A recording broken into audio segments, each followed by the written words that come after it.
Hank Morrow was staring at the worn-out tires of his pickup, wondering if he could squeeze another 1,000 miles out of them, when something happened that would shift the entire course of his life. He had no idea that the simple act of offering mechanical help to a stranger stranded on the side of a dusty road could set in motion an unexpected sequence of events that would renew his faith in people, bring hope back to his struggling farm, and open doors he never even knew existed.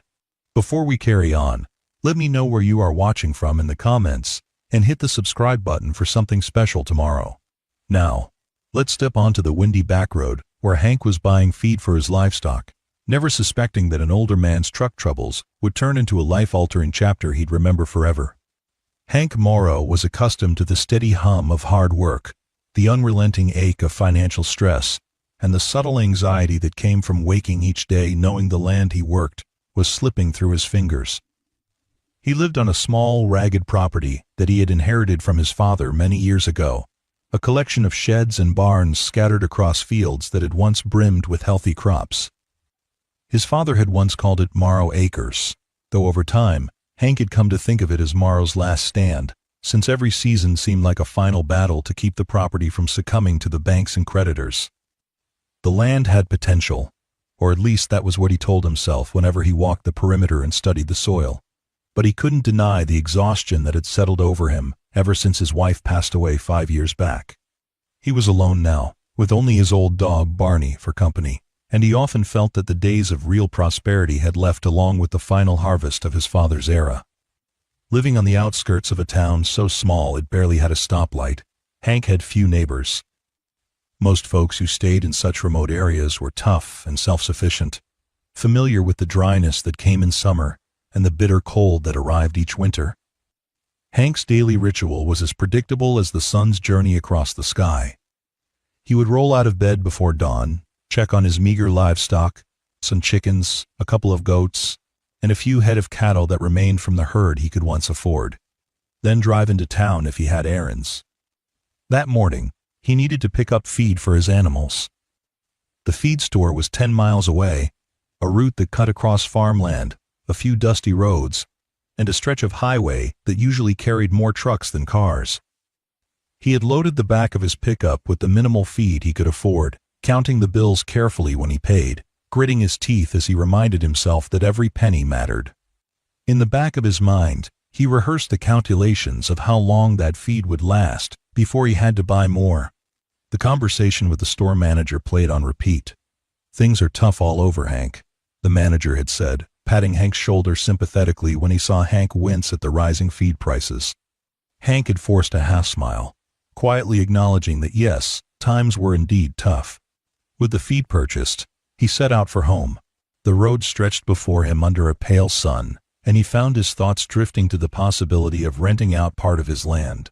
But who would want to lease patchy, overworked fields? He'd considered it before, but his attempts to attract interest had fallen flat. The land needed capital to improve drainage, an updated irrigation system, better seeds, and the kind of investment that was hard to come by when you were already knee-deep in debt. A sigh slipped from his lips as he rumbled along, the old truck's engine growling in a comforting, if somewhat labored, tone. He spotted another vehicle on the side of the road. It was an older model truck, battered and paint-chipped, clearly in distress. Its hazard lights blinked in a forlorn rhythm, the hood propped open. Hank eased off the gas, debating whether to stop or keep going. After all, it was a scorching day, and he still had plenty of work to do. But then he remembered a lesson his father used to drill into him. A man's worth is measured by what he does when nobody's paying attention. Hank sighed, flicked his turn signal, and pulled off the road behind the stranded truck. He parked and climbed out, surveying the scene. A tall older man in a dusty plaid shirt and jeans was rummaging under the hood. The man stepped back when he heard Hank's door shut, wiping sweat from his forehead with the back of a worn hand. He had a kind, weathered face, with hair that had turned silver and a slight stoop in his posture, suggesting years of laborious work, or perhaps just the weight of time. When he spotted Hank approaching, he raised a polite wave. Hank returned the gesture, pushing aside his own exhaustion to force a welcoming nod. "Everything all right here?" Hank asked, glancing at the engine. He knew a bit about trucks, mostly from necessity. Living on a farm meant you learned to handle mechanical breakdowns yourself, or else spend money you didn't have. The older man shook his head. "Engine just quit on me," he said in a gravelly voice. "Lost power, and then it started smoking, so I pulled over. I'm no mechanic, so I'm guessing something's gone wrong with the belts, or maybe the radiator. Name's Ben, by the way." "A-A-N-C, Hank," Hank replied, stretching out a hand.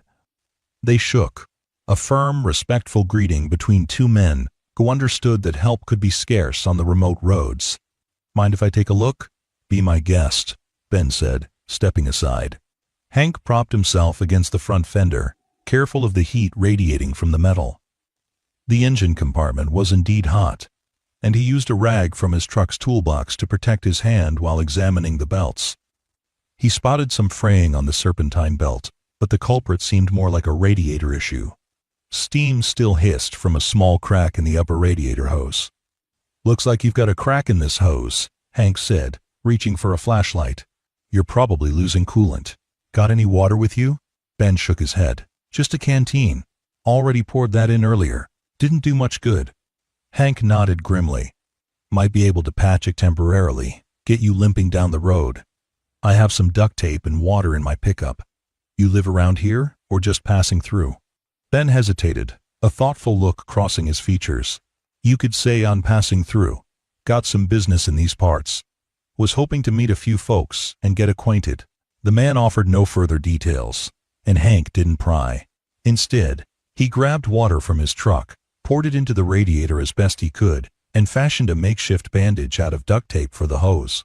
He knew it was far from a perfect fix, but if they could get the truck started, maybe Ben could reach the next service station. They worked side by side, sweat trickling down their necks as the sun blazed overhead. Hank was used to manual labor, but even so, the midday heat was oppressive. Ben helped where he could, handing Hank tools or shining the flashlight under the hood. Occasionally they exchanged small talk. Ben mentioned how he had traveled to various states, often helping folks with mechanical projects, but he never elaborated on exactly why. Hank, for his part, admitted to being a farmer with a patch of land that had been in the family for decades. Eventually, Hank tried the ignition. The truck sputtered, coughed, and then roared to a meager life, spitting out a little more smoke before settling into a shaky idle. Ben exhaled in relief. "Didn't think it would start again," he said, a crooked grin on his face. "It probably won't get you too far," Hank said, stepping back carefully. "But there's a small service station about 7 miles down this road. With luck, you'll make it there before the patch fails. I'd follow you, but I've got livestock to feed. You should probably keep your speed low and watch that temperature gauge. If it starts climbing too high, pull over and let it cool." Ben nodded, gratitude shining in his eyes. "You've done more than enough for me already. Not everyone stops to help a stranger these days. Thank you, Hank. Truly." Hank patted the hood lightly, as if reassuring the battered truck. "Safe travels, Ben. Let's hope you get it fixed properly soon." Ben shook Hank's hand again. There was a kind of sincerity in that handshake that struck Hank as unusual, an almost weighty sense of appreciation. He watched as Ben gingerly eased his truck back onto the road, the hazard lights still flashing. Hank stayed there on the shoulder until the vehicle vanished around a bend, feeling oddly uplifted by the small act of assisting someone in need. He climbed into his own truck, turned the engine over, and headed home, the feet in the back rattling with every bump in the pavement. The rest of his day unfolded with its usual routine. He fed the animals, cursed the dryness of the pastures, and spent an hour tinkering with a finicky irrigation valve. Thoughts of Ben drifted through his mind occasionally, but he didn't dwell on them. Life on the farm had a way of swallowing up extra mental space. By evening, as the sky took on a dusky orange hue, Hank allowed himself a few minutes to sit on his porch and watch the horizon. He thought about how his father had once told him that kindness was a farmer's greatest tool, because on the land, everybody needed everybody else sooner or later. A few days slipped by. Hank rose before dawn to water the animals, fix fences, and make endless calls to see if anyone was interested in renting his unused acreage. He had about 50 acres sitting fallow, land he simply couldn't afford to plant properly. The bank, meanwhile, sent more letters reminding him of overdue payments on the mortgage. The weight of debt pressed on him constantly, keeping him awake at night and consuming his daydreams with visions of foreclosure. He felt stuck in a perpetual loop of near desperation, always scrounging for a break that never quite came. Exactly a week after helping Ben, Hank found himself finishing an afternoon chore unloading a new bale of hay from the battered trailer behind his pickup. He felt the familiar ache in his back as he tried to maneuver the large bundle into his barn, cursing under his breath when the string holding the bale together snagged on a rusty nail. The air was still and humid, and he was dripping sweat onto the dusty barn floor. Tired, frustrated, and yearning for any sign of good news, he nearly jumped out of his skin when he heard the gravel crunch in the driveway. He stepped out of the barn, squinting in the bright sunlight. A truck he didn't immediately recognize was rolling up to the house, a swirl of dust trailing behind. He shaded his eyes with one hand, heart pounding from the sudden interruption in his daily solitude. Then, he saw the driver's door open. Ben hopped out, looking in much better spirits than the last time they met. He wore the same plaid shirt style, but this one was cleaner, and his face carried a friendly smile. Hank noticed the truck was still old, but it wasn't spewing smoke. Maybe the service station had done a decent job patching it up. "Hank," Ben called out, raising a hand in greeting. "Good to see you. Hope I'm not interrupting?" Hank shook his head, wiping sweat from his brow. "Ben, right? Didn't expect to see you again. How's that truck running?" Ben patted the fender affectionately. "It's better now. Local mechanic replaced the radiator hose, checked a bunch of other stuff. Surprised me that it didn't need more major repairs. Anyway, I was passing through the region again. Thought I might drop by if that's all right." Hank shrugged, trying not to let his curiosity get the best of him. "Sure. I was just unloading some hay. Not exactly glamorous work, but it's got to be done. You want a glass of water or something?" Ben nodded. "That sounds good. Got something I'd like to talk to you about if you have a minute." Intrigue bubbled up in Hank's mind. He motioned toward the farmhouse, and they walked inside, leaving behind the half-unloaded hay bale. The interior of Hank's home was modest. The living room was cluttered with farm invoices, dog-eared catalogs, and old newspapers. He cleared some space at the small dining table, nodding for Ben to have a seat. Then he grabbed 2 glasses and filled them with water from the tap, silently hoping the well wasn't about to run dry in the scorching summer. Barney, the old dog, ambled over, sniffing at the newcomer. Ben took a sip, sighing contentedly. "Thank you. I never take cool water for granted anymore." He set the glass down and pulled a thin folder from his back pocket, placing it carefully on the table. Hank noticed the crispness of the papers and the sense of purpose in Ben's movements. "So, Hank," Ben began, leaning forward slightly, "I told you I was passing through this region for some business. The truth is, I'm looking at land opportunities out here. I traveled to a bunch of states over the last few months, hoping to find farmland that could be leased, or that might benefit from certain development projects. I have a small firm, well, not so small, I guess, that specializes in helping older farmers or struggling landowners revitalize their properties. We sometimes enter partnerships, do lease agreements, or propose conservation projects if that's more suitable. It depends on the land and the owner's needs." Hank's brow furrowed. He wasn't sure if he was hearing this correctly. You're interested in farmland around here?" Ben nodded. "Specifically, I'm interested in your land." A moment of silence passed, broken only by Barney's soft panting. Hank blinked, uncertain if he was misunderstanding. "You want to buy my property?" Ben shook his head, expression calm. "Not buy it. Lease it, but under terms that might surprise you. It's complicated, so let me explain." He opened the folder, revealing a set of neatly typed legal papers. "I represent a small philanthropic organization that invests in farmland preservation. We help farmers by leasing portions of their unused land for a nominal fee. In some cases, we pay for improvements in exchange for partial harvest shares, or for setting aside land for conservation. We also provide funds for infrastructure, like irrigation. Our goal is to keep farmland in the hands of those who are passionate about working it rather than seeing it sold off to developers who might pave it over for yet another strip mall. Hank's heart was already pounding. He'd heard of farmland preservation groups, but never dreamed one would find him out in the middle of nowhere. He swallowed nervously, turning his gaze down to the papers. "You sure you're not just pulling my leg? Because I can't afford to lease any more land, and I sure as heck can't pay for improvements right now." Ben smiled kindly. "We wouldn't be asking you to pay. In fact, we're offering to lease your unused land from you, but the lease would require that you allow us to make certain improvements that stay with the land.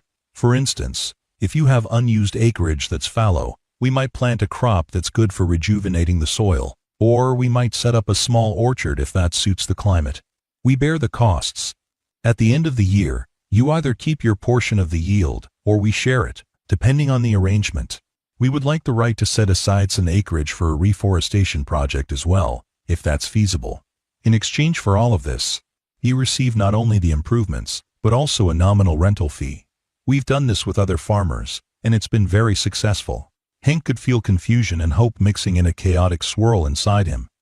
It sounded too good to be true, especially for a man who had been told no by banks and investors for so long. Part of him wanted to jump at the offer, while another part, the more cautious side, screamed that deals like these often came with hidden hooks. He studied Ben's face, trying to detect any hint of deception. The older man's gaze was steady, earnest, and free of arrogance. "You said you do this for farmland preservation. Why me though? There must be better, more fertile places you could invest in." Ben chuckled softly. "Because you helped me fix my truck when you could have just driven on by. You saved me a lot of grief. That's the kind of neighborly spirit I respect. The kind that farmland communities need. Besides, I did some checks on the acreage out here. The soil needs work, but it's not beyond redemption. More importantly, I believe in investing in people, not just land. You strike me as someone worth partnering with." Hank's throat felt tight. He took another sip of water, mind reeling with the possibilities. "This is a lot to take in. I'll be honest, I'm barely scraping by. If you folks want to put a project on my property, I won't stand in your way. But can I see the terms?" He gestured at the folder, then handed it over, flipping to the top page. "We can talk through the details. There's a standard outline of what we provide, like seeds, irrigation setups, the cost of labor for soil amendments, and how much produce or profit we split in return. Usually, we set it so the farmer retains a sizable portion.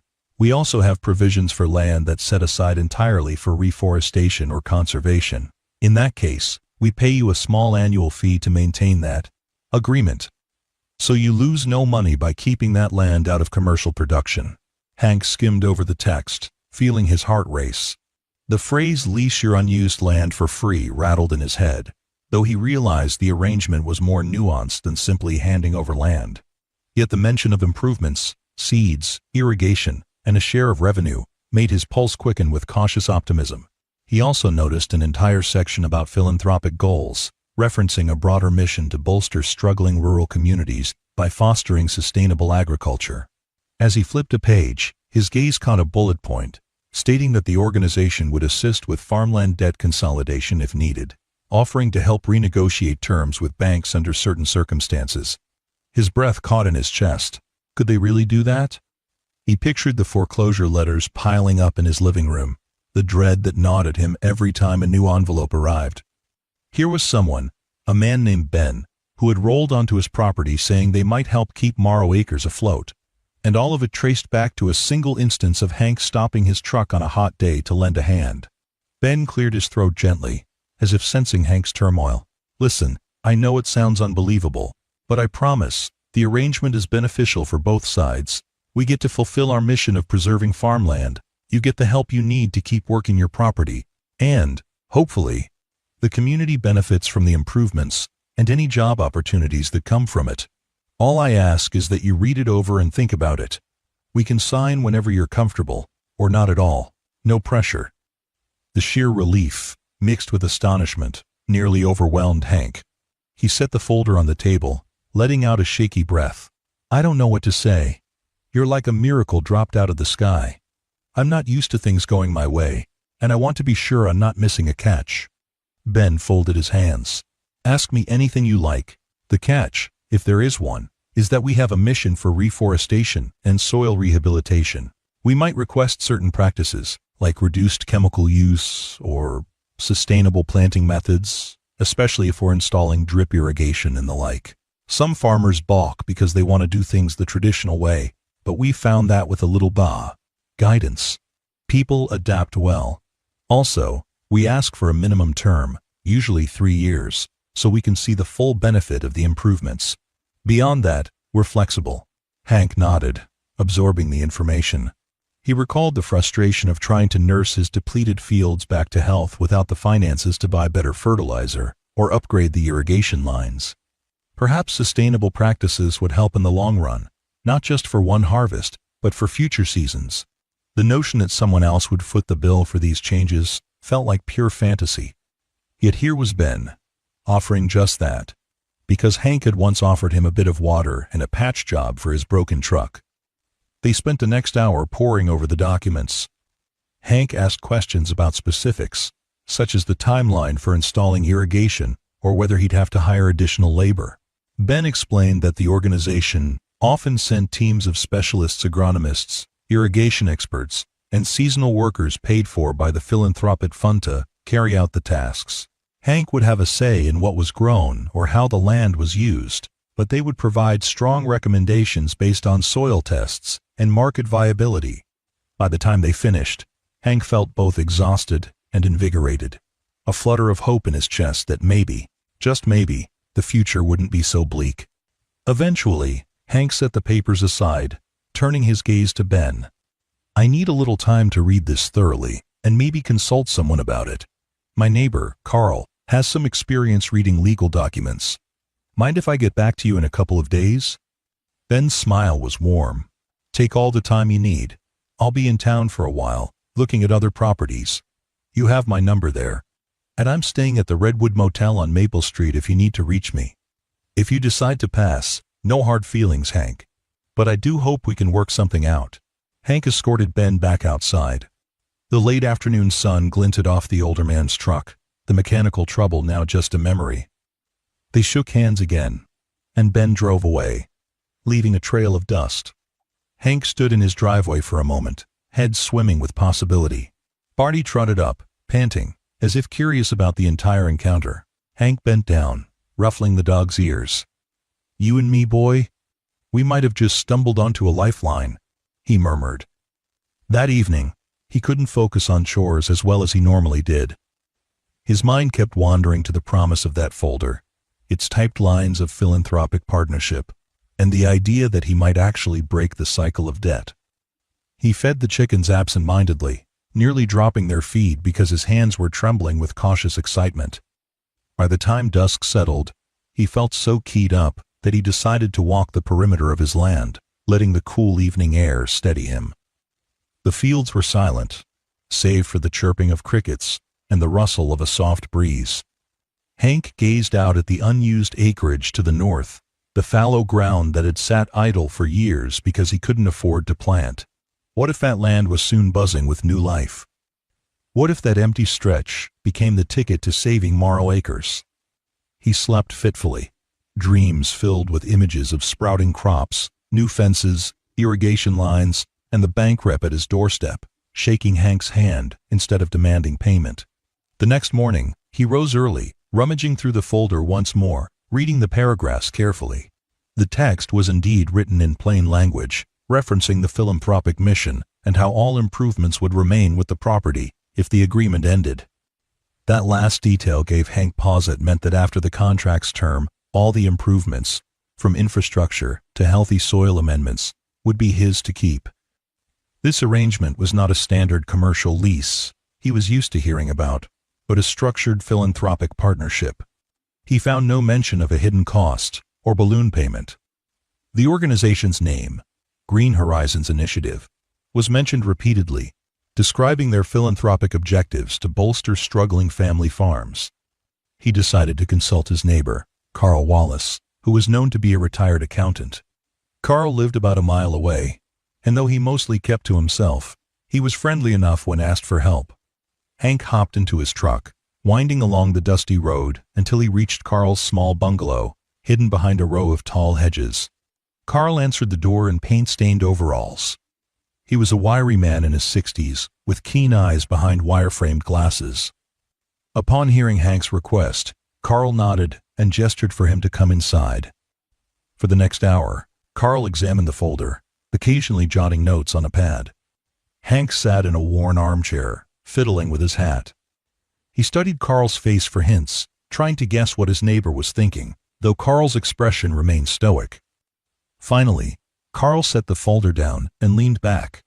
"I've never seen something quite like this in all my years of accounting," he admitted, "but I don't see any trickery in it. Seems straightforward. They want to invest in your land, do improvements that align with sustainable farming or conservation, and in exchange, you lease them the right to do so. They pay you a small rental fee, which might help with your bills, and they pay for the installations. If you ask me, it's the kind of arrangement big cities sometimes do with land trusts, except more direct. The only real consideration is that you'll have to coordinate with their team. They'll want input on how the land is managed." Hank exhaled slowly. "So you think it's legit?" Carl shrugged. "As far as I can tell, yes. You might want to check references. There's a contact list in that folder. But personally, if I were in your position, I'd jump on it. Morrow Acres could use the upgrade, and you sure as heck could use the help with that mortgage." Hank felt a wave of relief. He thanked Carl, promising him a homemade pie or a home-cooked meal as soon as he could gather the ingredients. Then he left, the folder tucked carefully under his arm, his mind spinning with the beginnings of real hope. On the drive home, he debated whether to call Ben immediately or wait, but the excitement within him was too strong. As soon as he got back to the farmhouse, he found Ben's number and dialed it from the old rotary phone in his kitchen. The line rang only once before Ben picked up, his voice calm and friendly. "Hey, Ben," Hank began, throat dry. "This is Hank Morrow. About your offer, I'd like to move forward." Ben's tone lifted with a trace of enthusiasm. "That's great to hear, Hank. I'll come by tomorrow morning with the notary, if that's all right. We can sign the paperwork and start making some plans." Hank agreed, feeling a tiny sense of disbelief that it was all happening so fast. The next morning, Ben arrived with a woman named Sharon, who served as a notary public and also one of the legal advisors for the Green Horizons initiative. They spread out the documents on Hank's dining table, going through each one carefully. Sharon explained the specifics, including the timeline for their proposed improvements and the terms regarding any potential early termination. Hank listened, nodding, interjecting with the occasional question about how the arrangement might affect his existing mortgage. Sharon assured him that any improvements would be filed with the county as an asset to the land, which could actually help him renegotiate better terms with the bank, as his property's overall value would go up. Hank could hardly believe his ears. With a shaky hand, Hank signed each section, feeling as though he were rewriting his destiny in those fluid strokes of ink. Sharon placed her official stamp next to his signature, notarizing each page. Ben grinned, then reached across the table to shake Hank's hand. "Congratulations. You've just partnered with Green Horizons. We're going to do our best to make sure Morrow Acres thrives." A surge of emotion coursed through Hank, and he had to fight back the sting of tears. He thought of his father, the once proud and resourceful farmer whose health had declined before the land started to. He thought of his wife, who had believed in the potential of the soil even when it seemed to be fading away. If they could see this moment, Hank felt certain they'd be proud that he hadn't given up. He cleared his throat and returned the handshake. "I am grateful, Ben. More than you know." Almost immediately, the gears of change began to turn. Ben explained that a team would come out to perform a comprehensive soil analysis, collecting samples from various spots on Hank's unused acreage. They would check pH levels, nutrient content, and drainage capacity. A second group, including an agronomist named Rita and an irrigation specialist named Miguel, would then propose a plan for how best to restore fertility and what crops or reforestation methods would suit the climate. Hank was encouraged to share any ideas or preferences, as the goal was to work collaboratively. For the first time in years, Hank found himself buoyed by genuine excitement. His once listless routine was now charged with anticipation. He returned to his daily chores with renewed vigor, whistling tunelessly as he fed the chickens and goats, daydreaming about the transformation that would soon unfold on the property. Even the bank's ominous letters, which still arrived with disheartening regularity, lost some of their sting because Hank finally had an answer to cling to. Improvements were coming, and these improvements might help renegotiate the debt. He penned a cautious but firm letter to the bank, attaching copies of the newly signed lease agreement, explaining that substantial enhancements to the property's value were imminent. The letter ended with a polite suggestion to discuss the mortgage terms once those improvements were in place. Days after the paperwork was finalized, a group of vehicles rumbled up to the farmhouse, pickup trucks hauling trailers of equipment, a small SUV carrying soil specialists, and an old van with the green S&A Horizons logo on the side. Hank watched in awe as they spread out over the fields, collecting samples in carefully labeled bags, drilling small cores into the ground, and noting their findings in sturdy laptops. A tall woman with a warm smile introduced herself as Rita, the agronomist in charge of analyzing the land's potential.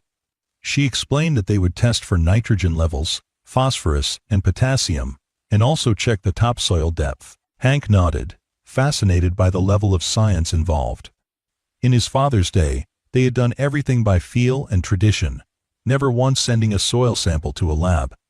Miguel, the irrigation expert, was a wiry man who gestured excitedly with his hands, describing how drip systems or overhead pivots might revolutionize water usage. Hank listened, remembering how often he had struggled with a makeshift system of hoses and leaky sprinklers. As they examined the topography, Miguel talked about collecting data on slope, infiltration rates, and water sources. The passion in his voice reminded Hank that there was a whole world of modern farming technology out there, and he had been stumbling along in near isolation, too strapped for cash to learn about or implement it. Over the following weeks, the team worked at a pace that astonished Hank. First, they used tractors with specialized attachments to break up compacted soil. Then, they spread natural soil amendments, such as compost and lime, to balance pH levels. Hank helped where he could, driving his own battered tractor alongside them, feeling a sense of camaraderie he had long missed. In the evenings, he'd sit on the porch with Ben or Rita, or whomever else was around, discussing progress, plans for the next day, and how wonderful it was to see life returning to the land. Barney, his dog, seemed just as enthusiastic, trotting behind the crew and wagging his tail at every new face. As word spread through the small farming community about what was happening, curious neighbors dropped by to watch. Some offered a mix of admiration and envy, but Hank invited anyone who was interested to see what the Green Horizons folks were doing, hoping it might spark broader improvements across the region. Carl Wallace came by with his son, who was an agricultural student at a nearby college. They marveled at the modern equipment, the soil testing rigs, and the advanced water-saving sprinklers that were being laid out across Hank's previously barren fields. Hank proudly showed them around, explaining what he had learned. In truth, each day expanded his knowledge and confidence, making him believe in a future for Morrow Acres that was bright and sustainable. Ben made regular visits throughout this process, often checking in to see if Hank had any concerns or if the crew needed additional resources. One evening, after a particularly productive day of installing a new drip irrigation line, Hank invited him to stay for a home-cooked dinner. Over plates of roast chicken, mashed potatoes, and fresh vegetables from Hank's small garden, they talked about what brought Ben into philanthropic farmland preservation in the first place. Ben, looking reflective, admitted that he had grown up on a farm that went under during a recession decades earlier. His family lost almost everything, which fueled his passion for helping others avoid the same fate. "That's why we started Green Horizons," Ben said quietly, tapping a finger on the edge of his plate. "We realized that good land was disappearing, swallowed by big developers. Families were losing generational farms just because they couldn't get a break. We wanted to be that break for people who might otherwise slip through the cracks. Working with folks like you, Hank, is the best part of what we do. Seeing your land come back to life, and knowing your mortgage might not crush you well, that's all the thanks I need." Hank felt a lump in his throat. It was an odd sensation, having found someone who truly understood the heartbreak of losing farmland. He nodded, glancing around his modest kitchen, remembering his father's laughter echoing through the halls in better days. "I appreciate everything, more than words can say," he replied. "Just wish my dad and wife could see what's happening now. They both believed in this place, even when it started going downhill." Ben's eyes softened. "I'm sure they'd be proud of how you've persevered, Hank. And I can see how much love you have for the land. This isn't just about money to you, is it?" Hank shook his head. "No. It's about preserving a way of life, a piece of my family's history. I never wanted to be rich, just wanted to make a decent living while doing something that felt genuine. The way you folks stepped in, it's like a second chance." Their conversation drifted from personal stories to the next steps for the farm. By the time Ben left, the moon was high, and a sense of serene fulfillment lingered in Hank's heart. He sat on the porch with Barney curled at his feet, thinking about how, 1 week ago, he had been a man on the brink, and now the entire trajectory of his life had changed. All because he stopped to help a stranger with a broken truck. By midsummer, the improvements had progressed enough to be visible from the road. Neighbors gawked at the transformed fields, which were now planted with a rotation of cover crops to restore nutrients, along with sections earmarked for orchard development. Rita's analysis revealed that the southwestern corner of Hank's land was perfect for fruit trees if they managed the water supply properly.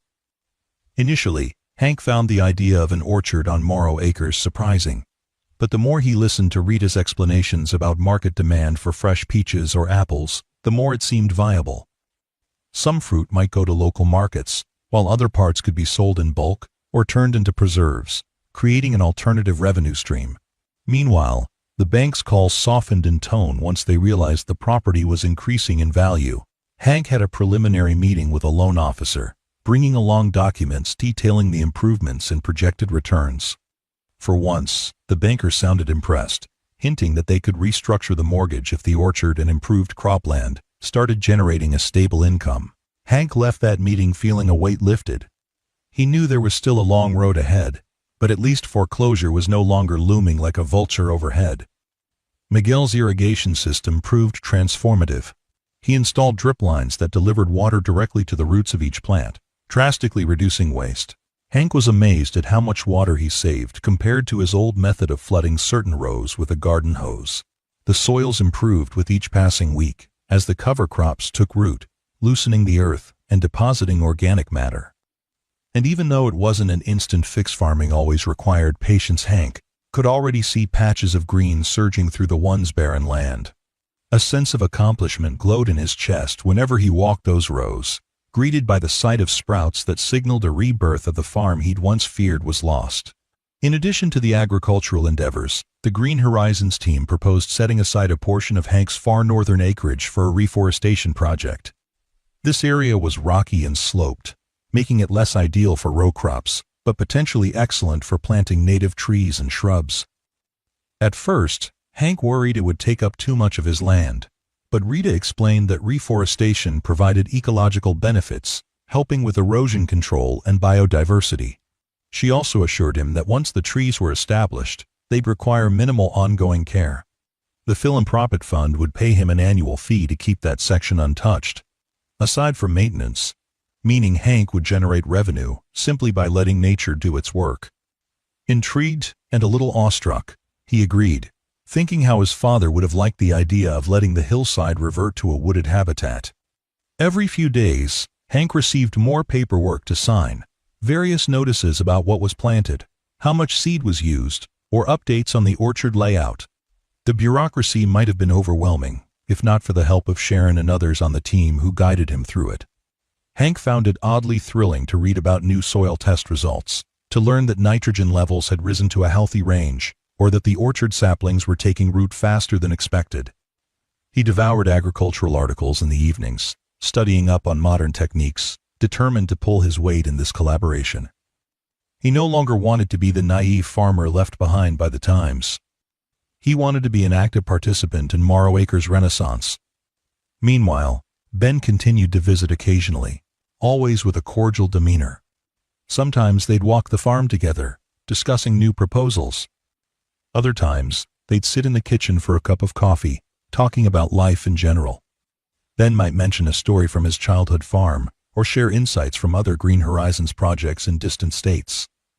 Hank looked forward to these visits, not just because Ben was effectively his benefactor, but because Hank valued the genuine friendship that had blossomed from a single roadside encounter.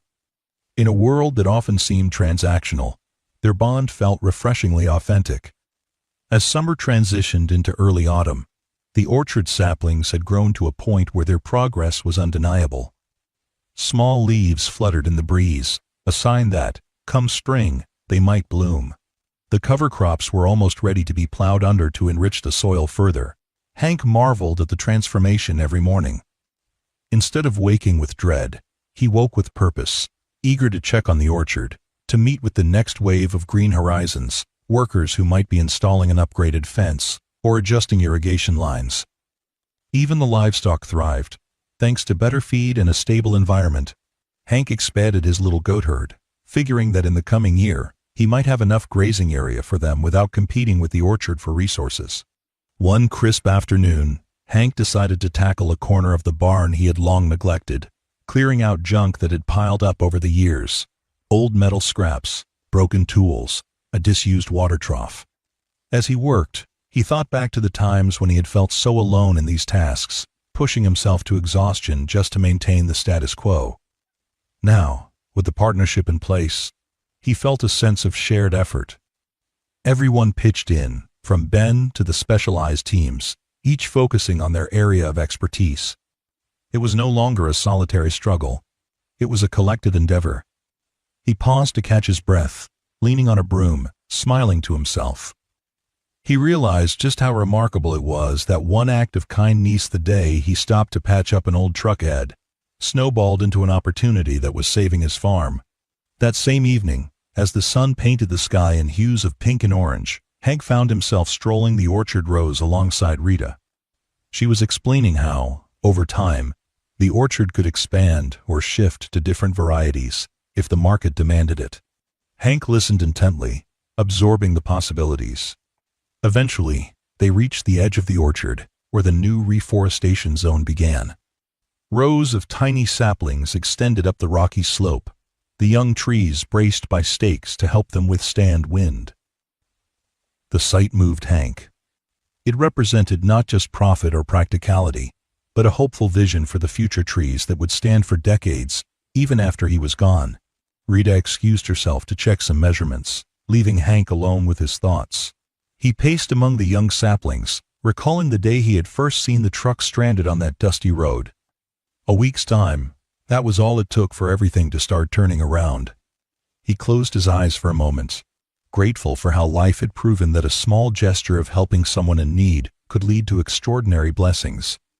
The gentle breeze carried the sound of rustling leaves, as if the orchard itself were whispering in agreement.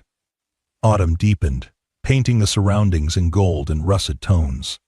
The orchard leaves fluttered, some turning color more vividly than Hank had expected. The cover crops, having served their purpose of rebuilding soil fertility, were tilled back into the earth, creating a richer seedbed for the next planting cycle.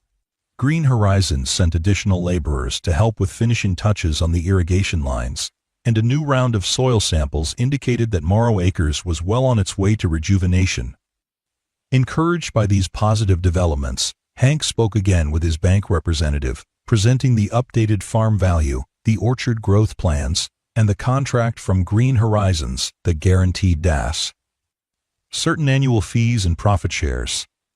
Though the bank was notoriously slow-moving, the rep acknowledged that Hank's finances were improving. They tentatively agreed to restructure the mortgage, reducing the threat of foreclosure and potentially lowering Hank's monthly payments once the orchard started producing income.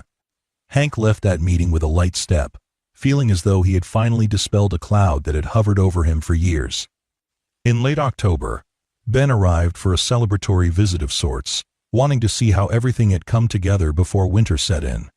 He walked the rows with Hank, remarking on the orchard saplings, the newly amended soil, and the steady trickle of the drip lines. They ended up at Hank's front porch, sipping hot coffee in the chill autumn air. Then, leaning against the porch railing, turned to Hank and offered a broad grin. "You know," Ben said thoughtfully, "when my truck gave out on that road, I was on my way to scout properties in another state altogether. Fate had different plans. If I hadn't broken down, I might never have found Morrow Acres. Hank nodded, meeting Ben's eyes. And if I had kept driving without stopping, none of this would have happened. They shared a quiet laugh, acknowledging the unlikelihood of their meeting. For a while, they simply listened to the wind stirring the leaves. Finally, Ben set his coffee mug down, his expression growing serious. Next year is going to be big for you, Hank. The orchard will need careful tending, but once it matures, you'll have a real source of stable income. The reforestation project, too, will draw attention. Green Horizons might even do a small event here to show donors where their funds are going. Hank felt a twinge of nerves.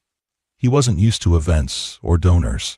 He was a simple farmer, yet he recognized the value of showcasing the project, especially if it meant more resources for the land.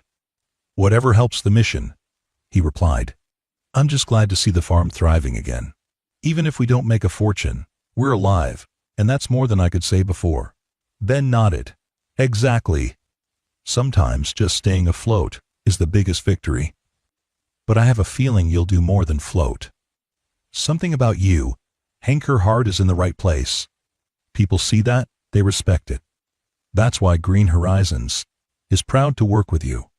A warmth spread through Hank's chest, overshadowing the chill of the evening. They talked a while longer, eventually parting ways with a handshake and mutual promises to keep in close contact. As Ben's truck disappeared into the twilight, Hank lingered on the porch, gazing at the horizon. He remembered how lonely these nights used to feel, how each day felt like stepping into a ring with an opponent far stronger than him, be it debt, drought, or despair. Now, the nights felt full of potential, and the loneliness had lessened, replaced by the knowledge that a whole team stood behind him, investing time and resources into land he once feared was doomed. Winter came early that year, blanketing the fields in a pristine layer of snow.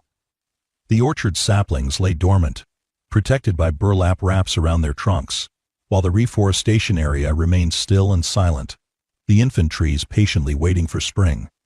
Hank, no longer dreading the season of rest, used the downtime to study orchard management in more detail. He corresponded with Rita, asking questions about pruning and pest control, planning for the months when the snow would melt and the orchard would require careful attention. He also began drawing up designs for a small farm stand, fantasizing about selling fruit and local products directly to passers-by when the orchard matured. It felt liberating to dream again, rather than merely survive. Ben kept his word and arranged a meeting of potential donors in January, a small gathering in town rather than on the farm, due to the icy conditions. Hank was nervous to attend, not knowing what to say to well-dressed strangers from the city. But he went anyway, wanting to represent Morrow Acres and express gratitude. When he arrived at the modest community center, he found a group of about 20 people, mostly business types, philanthropic sponsors, and a few local officials. Ben introduced Hank to them, highlighting his story as an example of how Green Horizons' approach could rescue small farms. Hank gave a short, heartfelt speech, describing how hopeless he had felt before this opportunity, and how the farm was now moving towards sustainability. He noticed more than a few donors wiping tears, clearly moved by his honesty. That evening, he left with a deeper appreciation of how many people wanted to help rural communities, if only they found the right connection. When spring eventually thawed the land, the orchard began to show its first real signs of vigor. Tiny buds appeared on the branches, coaxed into life by the warming temperatures. Hank roamed the rows daily, carefully pruning any damaged twigs, adjusting the drip system, and removing weeds that threatened to choke the young trees. The reforestation zone also sprang back to life, with early wildflowers dotting the forest floor between the saplings. Birds sang from the branches, a testament to the thriving habitat the project had created. Hank reveled in the energy of it all, working from dawn until dusk with a renewed sense of purpose. Late one afternoon, as he guided his old tractor along the edge of the orchard, he found himself thinking back over the past months, the day he met Ben, the desperate fear of losing the farm, the hurried reading of the contract, the arrival of the soil team. It all felt like a dream. Yet here he was, a man whose once neglected farmland was now a growing oasis. He chuckled softly, imagining telling his late father about the orchard. His father might have marveled at the rows of budding saplings, playfully mocking Hank for taking so long to see the possibilities. Yet Hank sensed his father would be proud that he hadn't sold out to some faceless corporation, that he kept the spirit of family farming alive. On a whim, Hank parked the tractor near the property's boundary and hopped off. He walked among the orchard trees, letting the gentle breeze carry the scent of fertile earth. The sky was a deep azure, dotted with wisps of cloud, and the sun hung low, casting elongated shadows. Eventually, he reached the line that separated the orchard from the reforestation zone, the point where farmland faded into newly planted saplings that would someday grow tall. He stood there, gazing at the horizon, letting the magnitude of his journey sink in. A week after he helped a stranger with a broken truck, everything changed. And that was the best part.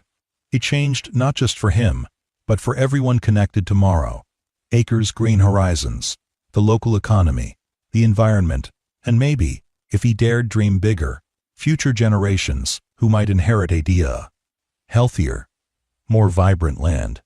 He inhaled deeply, feeling the cool air fill his lungs, then exhaled slowly, as if releasing the remnants of past burdens.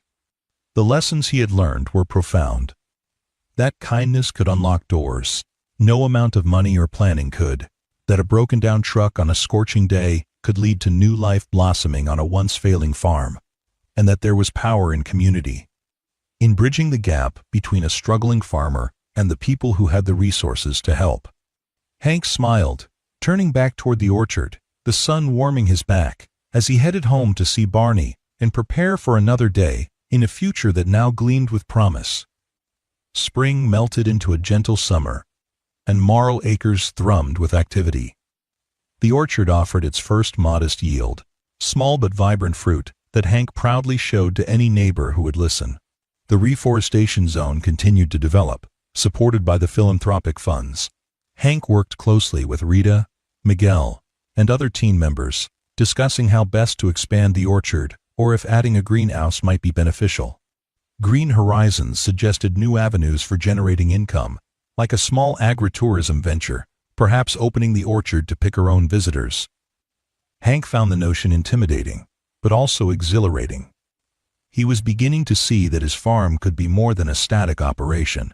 It could be a place that engaged the community, educated people about sustainable practices, and provided a welcoming space for those yearning for a taste of country life. The bank, impressed by Morrow Acres' transformation, agreed to a partial refinance that lightened Hank's mortgage load significantly. With each passing month, the farm became less of a liability and more of an asset. Hank caught himself smiling at odd times, like when he was fueling up his pickup in town, or when he was in the feed store, overhearing other farmers complain about the price of fertilizer. He still shared those frustrations, but now he had a sense of hope that was unshakable. He occasionally helped other local farmers by sharing what he'd learned, encouraging them to explore new methods or to check if Green Horizons had programs that could help them too. Whenever Hank had a free moment, he'd recall the day he first laid eyes on Ben's broken truck, how the engine hissed steam into the scorching afternoon. He remembered wrestling with duct tape and water bottles, half convinced the old vehicle wouldn't start. The older man's gratitude had seemed excessive at the time. Juiced a handshake and a few thank yous. Yet that day was the spark that rekindled a farm's future. Hank often wondered how different his life would be if he had simply driven by without offering assistance, too consumed by his own troubles to help another soul. The thought always sent a chill down his spine, a reminder that life's biggest turns can hinge on seemingly small decisions. By late summer, the orchard's second wave of fruit emerged, enough to begin small-scale sales at the local farmers market. Hank's produce stand was a humble affair, a wooden table decorated with a homemade sign reading Morrow Acres Orchard Fresh and Sustainable. But the response from townsfolk was overwhelmingly positive. People wanted to support the orchard's mission and taste fruit grown using minimal chemicals and efficient watering systems. Hank sold out of peaches on the first day, stunned by the demand. He spent hours afterward, mentally planning how to scale up next season. Green Horizons, meanwhile, was finalizing the reforestation part of the project, ensuring that the trees would be well cared for through the colder months. They also scheduled a volunteer day, inviting community members to help with mulching, clearing invasive weeds, and learning about conservation. Hank watched in gratitude as a handful of neighbors, local college students, and even a few families with children came to spend a day among the saplings. The volunteers planted wildflowers and placed protective tubes around the young trees to shield them from deer. Smiles and laughter filled the air, transforming what had once been a neglected slope into a living classroom for environmental stewardship. Ben made a special trip for that volunteer day, walking the rows and greeting participants. He and Hank found a moment of quiet near the barn where the volunteers had gathered for cold drinks and sandwiches. Ben clasped Hank's shoulder, eyes shining with pride. "Look at all this," he said, gesturing at the orchard, the reforested slope, the cluster of people chatting happily in the summer sun. "In 1 year, we've managed to bring a place back from near abandonment. And it's just the start. Imagine what Morrow Acres will look like in 5 or 10 years. Hank's voice caught in his throat. He took off his hat, running a hand through his hair. "I can't thank you and your team enough. This place used to feel like a prison of debt. Now it feels like a promise." Ben smiled, nodding at the orchard. "You deserve it, Hank. You put the work in and day out. We gave you some tools, but you've been the one driving the change. That's the beauty of it. It's your farm. And you made this happen. All because you saw someone in need and decided to lend a hand." Tears pricked at Hank's eyes, though he tried to hide them behind a small laugh. He stared out at the orchard rows, where the fruit-laden branches swayed gently in the breeze. Nearby, volunteers were eagerly taking pictures of the reforestation area, marveling at the difference a few months had made. Hank breathed in the sweet scent of sun-warmed leaves and freshly turned earth, letting that smell remind him of how far he had come. As the day wound down and the volunteers began to disperse, Hank found a moment to stand by his truck, the same vehicle he had driven when he stumbled upon Ben's broken-down ride. Barty hopped onto the passenger seat, tail wagging. Hank glanced at the dog, thinking about how life had changed so drastically in what felt like a blink. He placed a hand on the truck's warm hood, recalling the moment he'd parked behind Ben on the side of a lonely highway, never suspecting that an act of mechanical generosity would spark a story of rebirth. He closed his eyes, sending a silent thanks into the evening, thankful to the land for being patient, thankful to Ben for returning kindness tenfold, and thankful for the newfound determination within himself, which he had never quite tapped into until necessity and opportunity collided. That night, Hank dreamt of the orchard in full bloom, heavy with fruit so vibrant it glimmered under the sunlight. In that dream, he was neither rushing nor worrying. He walked slowly down the rows, greeting every tree, feeling an expansive sense of belonging. Birds sang, and the reforested slope rolled out in the distance like a peaceful painting. When he awoke, the morning light filtering through his window, the feelings from that dream lingered, a quiet assurance that everything was going to be all right. He rose, got dressed, and walked outside with Barney. The two made their usual rounds, checking the livestock in the orchard. Hank paused by the orchard's entrance, nodding to a small sign Green Horizons had erected that read, "Morrow Acres, in collaboration with Green Horizons, growing a future together." The last word echoed in his mind. Together. That was the essence of it all. The farm had been saved not by a solo feat, but through a chain reaction of connection.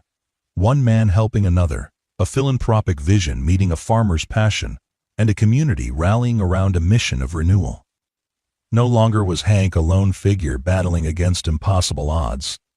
He was part of something bigger, a partnership that blended tradition with innovation, past heartbreak with future promise. A sense of calm settled over him as he walked down the row of orchard trees. Dew glistened on the leaves, and the early sun gave everything a soft glow. In his pocket was his phone, which he checked now and then, expecting a call from a local store wanting more peaches. He'd likely need to deliver crates of them later that afternoon, a chore he was happy to have. He also had a meeting scheduled with Miguel to discuss the winterization of the drip system, ensuring the lines wouldn't burst when the temperature dropped. There was always more work to do, but it felt purposeful, not crushing. He passed the orchard, and continued toward the reforestation zone, letting his feet carry him along a faint path that meandered through young trees. Many were knee-high, some taller, all reflecting the promise of future shade and habitat. He reached a little clearing that looked out over the rest of Morrow Acres. The view took his breath away for a moment, seeing the orchard, the barns, the farmhouse, and the distant fields. Memories overlapped. The gloom he felt a year ago versus the pride he felt now. He heard the quiet rustle of leaves above him, imagined them whispering about change, resilience, and the blessings that come when you put faith in the decency of strangers. Hank inhaled the crisp morning air, exhaled a silent prayer of gratitude, and headed back down the slope. There was no time to lose. He had fruit to pick, fields to tend, and a future to nurture, a future that had been made possible by one small act of kindness on a hot day. And by an older man who appeared with a truck that refused to start, only to return a week later with legal papers and an extraordinary opportunity. No matter what challenges lay ahead, Hank felt certain he could handle them, because Morrow Acres was no longer just a dream. It was a thriving reality. He smiled as he walked, Barney trotting faithfully by his side, the farm stretching before them like an open testament to hope, collaboration, and the power of a generous heart.